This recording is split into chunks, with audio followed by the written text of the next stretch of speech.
Hey friends, welcome to week 8. This is lecture 1. We're just going to have a couple lectures as we sort of finish out this class. And just wanted to share a few thoughts with you as we sort of bring things to a close. So we've been on quite a journey over the course of the last 8 weeks. We started with a couple of questions. Am I my brother's keeper, and who is my neighbor? Those questions sort of inform the entire journey of understanding the call to Christian neighboring. And we've sought to answer those questions by exploring theology. We've sought to explore those questions by recognizing the nature of our neighborhood, the church's posture towards the neighborhood, our posture towards our neighbors. All of these have been elements that you and I have discussed over the course of the last 8 weeks. But it comes back again to those questions. Am I my brother's keeper, and who is my neighbor? And I hope that over the course of this 8 weeks, that's helped you to answer that question. As you have begun to look around, as you begin to survey the land around you, as you begin to explore, what does it mean to live intentionally with those who live in close proximity to me? A couple things that I want to think about here as we bring this section to a close is, first off, recognizing that you continue to expand this concept of neighboring beyond just simple close proximity. It really is a posture or an orientation of everything that we do as we lean towards the other. In essence, everyone becomes our neighbor. And that's one of the things that I've loved about this class is that as you have begun to explore these concepts, you're thinking in those terms. And many of the comments that have been made over and over again in this course is like, hey, it's not just the close proximity of my neighborhood, although we've got to take seriously our neighborhood. It's also the people I come in contact with, people at work, the people in the leisure activities that I participate in, the other families that are on my kids' sports teams. These are my neighbors. But I also want to think even more broadly than that, because what we've been really trying to get at is this idea of being a hospitable people, a people who recognize in the face of the other the image of God. That's really at the heart of neighboring. And so if we extend that even beyond our particular neighborhood, we begin to understand how it shapes and informs our postures towards the other, more broadly speaking. And by that, I want to suggest to us in this class that we need to begin to think in terms of framing this, how we talk about questions of reconciliation, those areas of life that have been impacted deeply by the isms, right? The racism, the sexism, the Islamophobias, those elements that I think continue to divide and drive wedges between us. I think this concept of neighboring, this idea of finding in the face of the other the image of God, should then help us to begin to reevaluate how we engage some of these very sensitive topics that seem to move through our congregations. How readily we give ourselves permission based upon either the fear that we talked about at the beginning of the class, or some of the challenges and the saboteurs that we talked about in the middle of the class, that we would recognize that there are these wedges and divides that create fear of the other. But what does it mean to posture ourselves in a reconciliatory manner? What does it mean for us to allow our, and I'm going to say this, and I know this is a loaded issue, but I want to be clear on this. What does it look like for our politics to be informed by this concept of neighboring? What does it look like for the decisions we make on a political scale? Now I want to suggest to you, and I think I've done this before, talk to you that I think the kingdom itself has a certain kind of politic. It has a certain kind of ethic.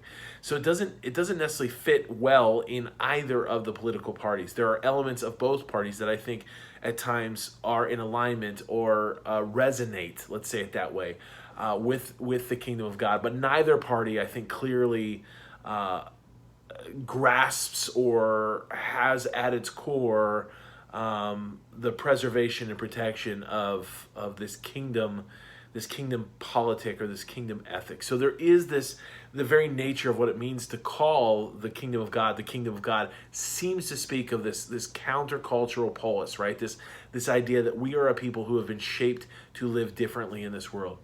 But we are then also participants as citizens of this world in matters that affect a great number of people politically. And I think we have to be intentional and sensitive about that.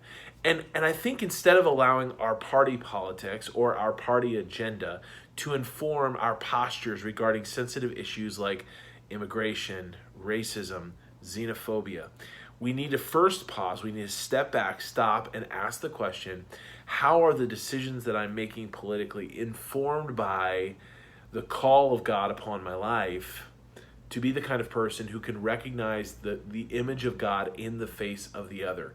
This in of itself is a radical step for the church. That instead of leaping to and jumping to conversations about illegality, we would first recognize that while I was still a stranger and a foreigner, God made room for me. This is at the heart of Israel's story. And if you follow it into Leviticus, which I think a lot of people run away from Leviticus, but there are some profound pieces of Leviticus, at the heart of their story is God's continual reminding of them that once you were slaves in Egypt, or once you were strangers and foreigners, and I made room for you, right?